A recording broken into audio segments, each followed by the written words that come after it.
দর্শক, একটি সাক্ষাৎকার পড়ছিলাম। বিচারপতি মইনুল ইসলাম চৌধুরী, তিনি গুম বিষয়ক যে কমিশন গঠন করা হয়েছে তার প্রধান।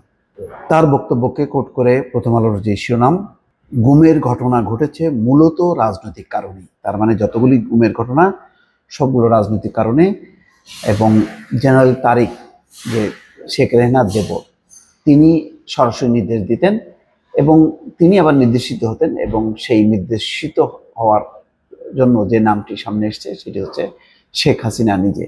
শেখ হাসিনা তারেক সিদ্দিকীকে বলতেন এবং তারেক সিদ্দিকী সংশ্লিষ্ট সংস্থাগুলোকে নির্দেশ দিতেন। এবং অদ্ভুত ব্যাপার, ডিজিএফআই, ডিবি এবং অন্যান্য যেই সংস্থাগুলো আছে, র্যাব, সবগুলো গুম করার জন্য আন্তঃবিভাগ একটা সমন্বয় মাধ্যমে তারা এই কাণ্ডগুলি ঘটাতেন।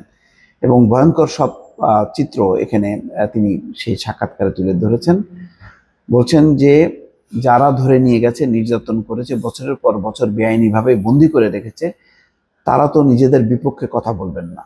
অর্থাৎ যেই সংস্থাগুলো, যেমন ব্যারিস্টার আরমান ও জেনারেল আজমিকে যারা 8 বছর অবৈধভাবে আটকে রেখেছে, তারা তো অপরাধের কথা বলবে না।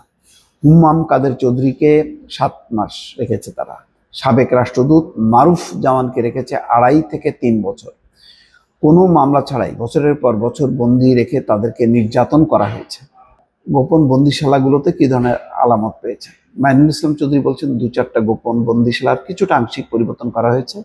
দেয়ালে বন্দীদের লেখা নাম, মুঠোফোন নম্বর, মনের অনুভূতি সহ বিভিন্ন তথ্য দেয়ালে রং করে মুছে ফেলা হয়েছে। কোথাও কোথাও আবার এ সংক্রান্ত প্রমাণাদি আংশিকভাবে ধ্বংস করা হয়েছে। যেমন কোথাও একাধিক সেল ছিল, সেটা ভেঙে একটা করা হয়েছে, বা একটা ছিল সেটা ভেঙে 3টা করা হয়েছে। এগুলো বড় ধরনের কোনো পরিবর্তন নয়, বেশিরভাগ ক্ষেত্রে ছোটোখাটো পরিবর্তন করা হয়েছে বলে আমরা দেখেছি।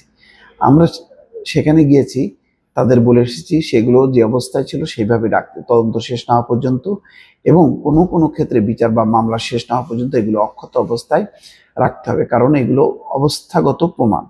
আমরা চিঠি দিয়েও তাদের এই বিষয়ে বলেছি। প্রধান উপদেষ্টা গোপন বন্দিশালাগুলো পরিদর্শন করবেন বলে জানিয়েছেন।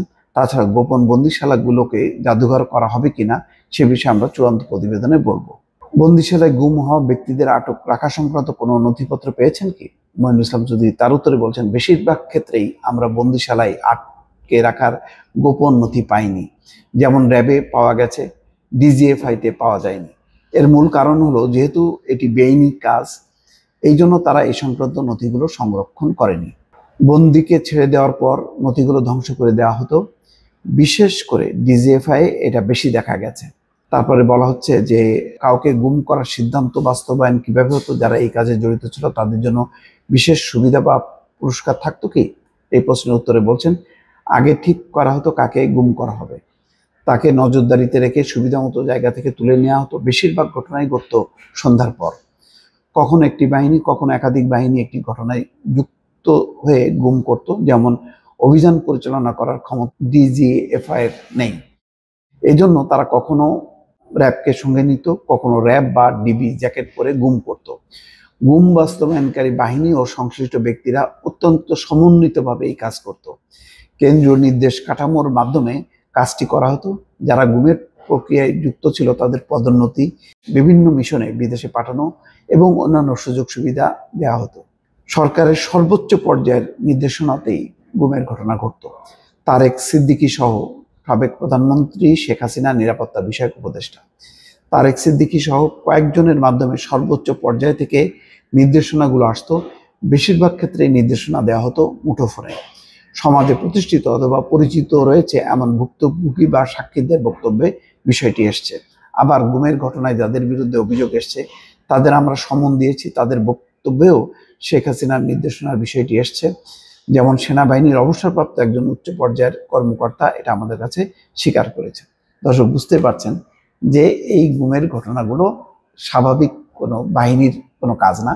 এটা আসতো একেবারে শেখ হাসিনার মানে পরিবার থেকে, এবং তারেক সিদ্দিকী যেহেতু তার পরিবারের অংশ, ফলে তারা এটা পরিচালনা করত। ফলে গুমের ঘটনায় শেখ হাসিনা, তারেক সিদ্দিকী এবং তার যারা নির্দেশগুলো বাস্তবায়ন করতো এবং যারা প্রমোশন পেয়েছে, ঘন ঘন গুরুত্বপূর্ণ জায়গাগুলোতে গেছে, দেশে বা বিদেশে, তারাই হচ্ছে এই ঘটনার জন্য দায়ী। এটা মোটামুটি পরিষ্কার। দর্শক ভালো থাকবেন, আল্লাহ হাফেজ।